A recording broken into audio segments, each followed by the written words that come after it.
ಇಡೀ ರಾಜ್ಯದ ಪ್ರಶ್ನೆ, ನಮ್ಮ ಭವಿಷ್ಯ ಅವ್ರ ಮೇಲೆ ನಿಂತಿತ್ತು. ಮಧು ಬಂಗಾರಪ್ಪರೇ ಶಿಕ್ಷಣ ಮಂತ್ರಿ ಆದ್ರೆ ನಾವು ಬದುಕ್ತೀವಿ. ಯಾಕೆಂದ್ರೆ ನಮಗೆ ಒಂದು ದಾರಿ ಕಲ್ಪಿಸ್ಕೊಟ್ಟಿದ್ದು ಅವರೇ. ಇನ್ನು ಆಶೀರ್ವಾದ ಎಲ್ಲ ತಿಳ್ಕೊಂಡು ಅವರೇ ಹಾಕ್ತಾರೆ ಅನ್ನೋದೊಂದು ಅಪ್ಪಣೆ ಕೊಟ್ಟರೆ ನಾವು ನೆಮ್ಮದಿಯಾಗಿ ಜೀವನ ಮಾಡ್ತೀವಿ.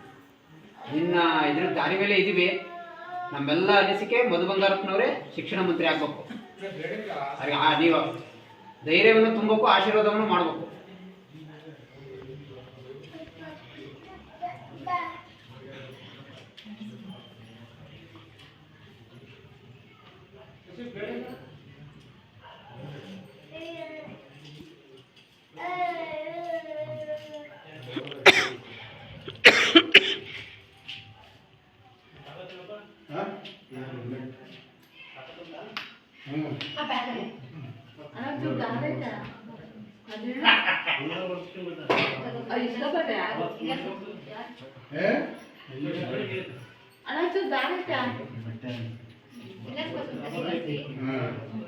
ಆಗ್ಲಿ ಅಂತ ಅಪ್ಪಣೆ ಕೊಟ್ಬಿಡೋದು ನೀನು.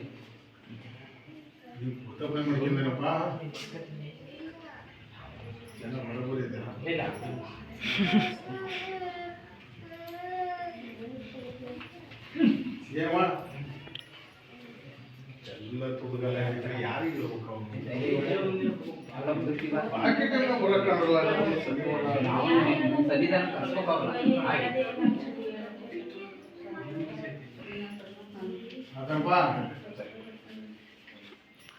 ನೀವು ಸಣ್ಣ ಆಗ್ಬೇಕಲ್ವಾ? ಅದು ಒಂದು ಉತ್ತಮ ಆಹಾರದಿಂದ ಸಣ್ಣ ಆಗ್ಬೇಕಲ್ವಾ? ಪ್ರತಿದಿನ ನಮ್ಮ ಜೀನಿ ಸ್ಲಿಮ್ ನ ಯೂಸ್ ಮಾಡಿ ಯಾವುದೇ ಸೈಡ್ ಎಫೆಕ್ಟ್ ಇಲ್ದಂಗೆ ನೀವು ಸಣ್ಣ ಆಗ್ತೀರಾ.